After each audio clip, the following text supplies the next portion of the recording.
Leonard Hofstadter died after the show ended. The most devastating fan theory in the Big Bang Theory's extended universe isn't about anything that happened during the show's 12 seasons. It's about what happened after.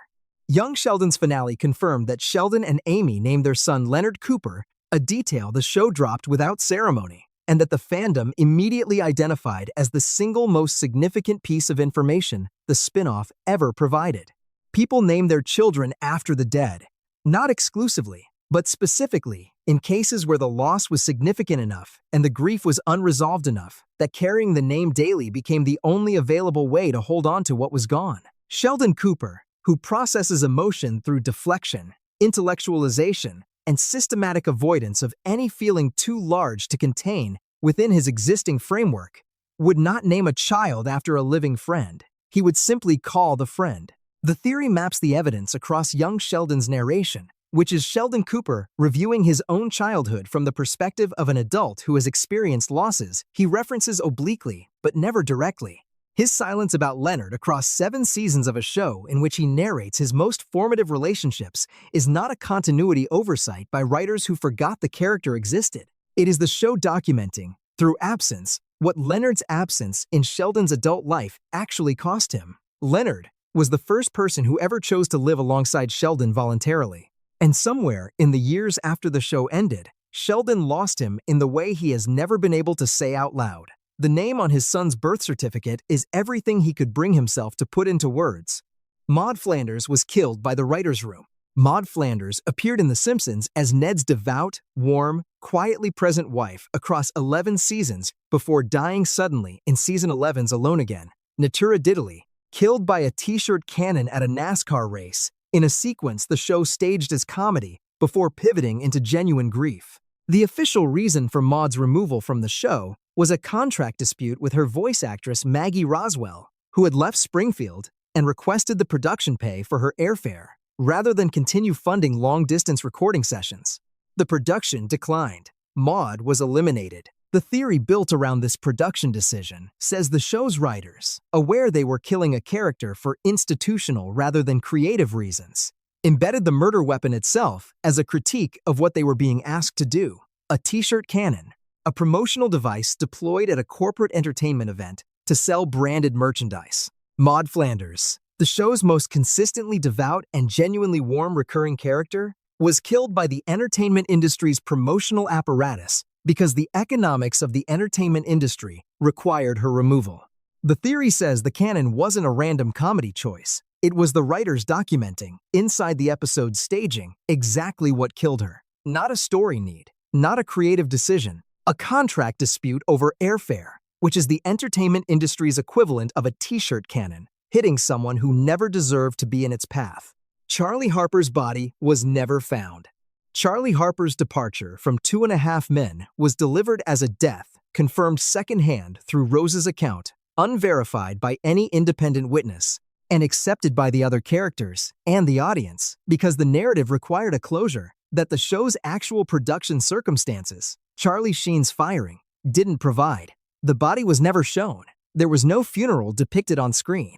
No coroner's report. No investigation. The death existed entirely in Rose's testimony, delivered by a woman whose documented history across 12 seasons of the show includes sustained stalking, physical assault, psychological manipulation, and, confirmed in the show's own dialogue, holding Charlie captive in a hole underground for 4 years. The theory built around this specific combination of circumstances says Charlie Harper is alive.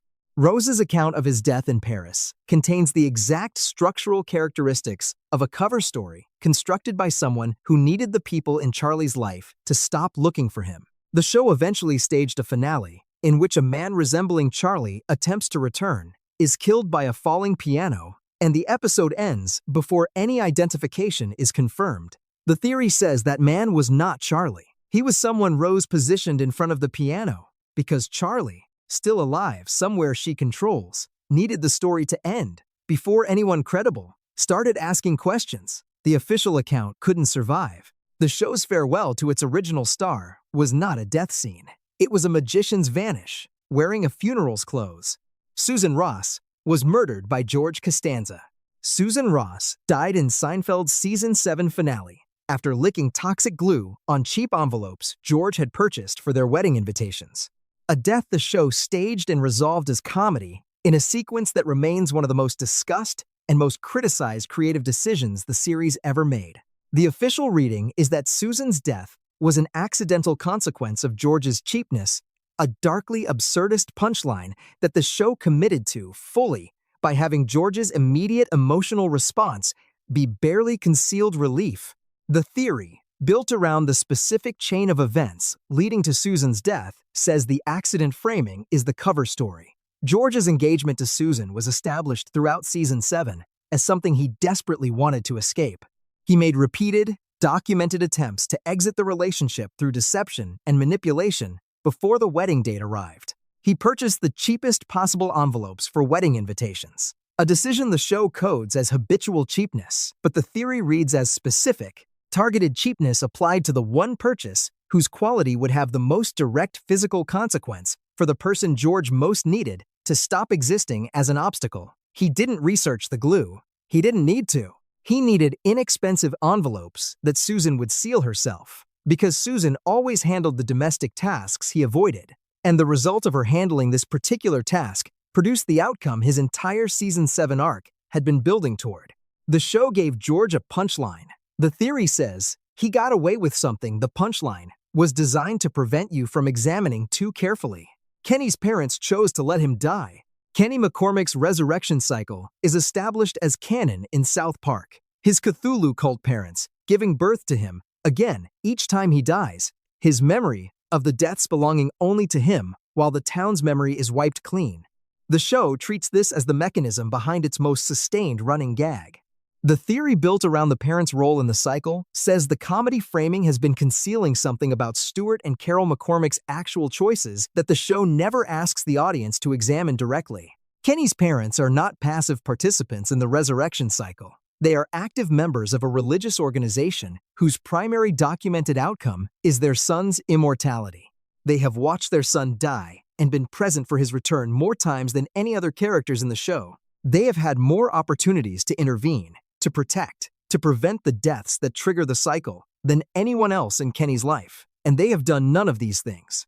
The theory says the cult's theology requires the deaths, that Kenny's resurrection cycle is not a side effect of his parents' religious practice, but its central sacrament, and that Stuart and Carol's apparently negligent parenting is the specific, deliberate religious practice of two people who believe their son's repeated cycle of dying and returning serves a purpose within their faith that protecting him would interrupt.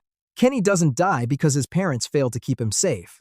He dies because keeping him safe would require them to choose their child over their God. And across 25 seasons, they have never made that choice. Phil Dunphy was dying the whole time.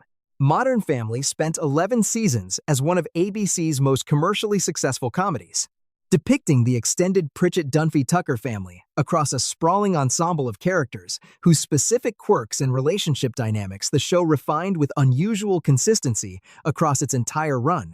Phil Dunphy, the realtor father whose enthusiasm for magic tricks, trampoline stunts, and his own cheerful competence generates much of the show's warmth, receives a specific recurring thread across multiple seasons that the show uses for comedy, but the theory treats as foreshadowing the show never resolved. Phil has a documented fear of death that surfaces with enough frequency and enough specific anxiety to exceed what his character's established personality profile requires.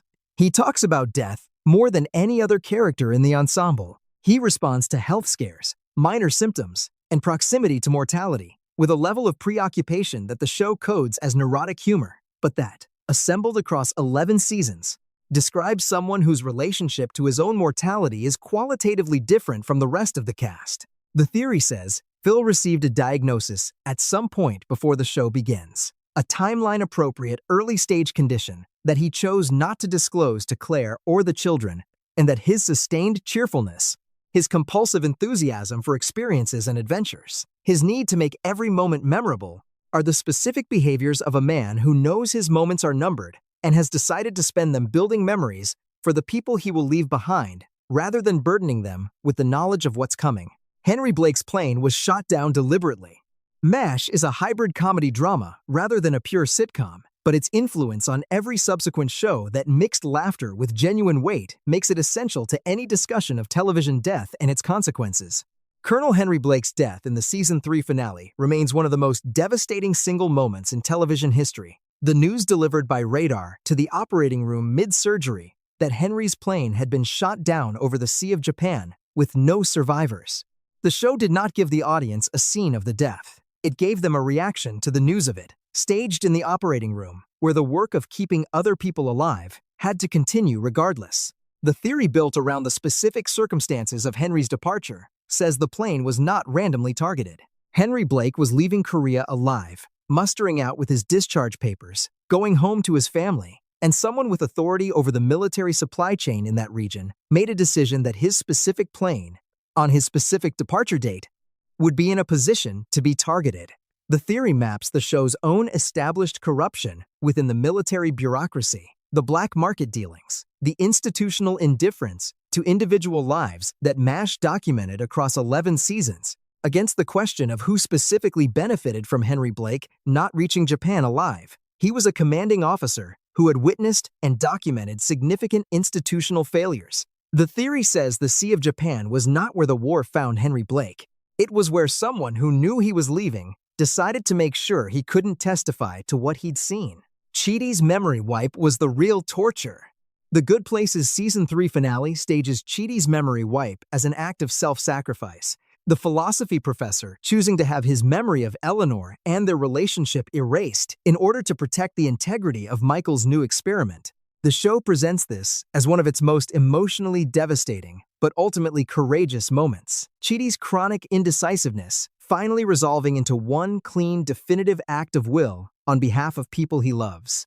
The theory built around the memory wipe says it was not a sacrifice the humans managed to engineer from the situation.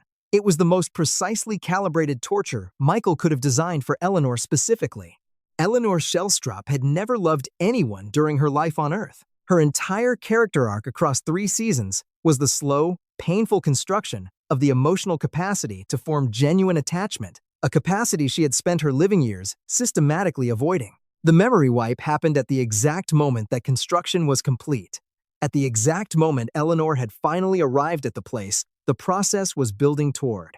And what followed? Chidi, standing in front of her, with no knowledge of who she was, while she remembered everything about who they had been together, was the show deploying the most specific torture available for Eleanor's particular history. The show told you Chidi chose it to protect the experiment. The theory says the experiment had always been designed to produce this moment. Michael found the most efficient delivery mechanism, and Eleanor, who had only just learned how to love someone, was immediately shown what it costs. Opie Taylor had a dead mother story nobody told.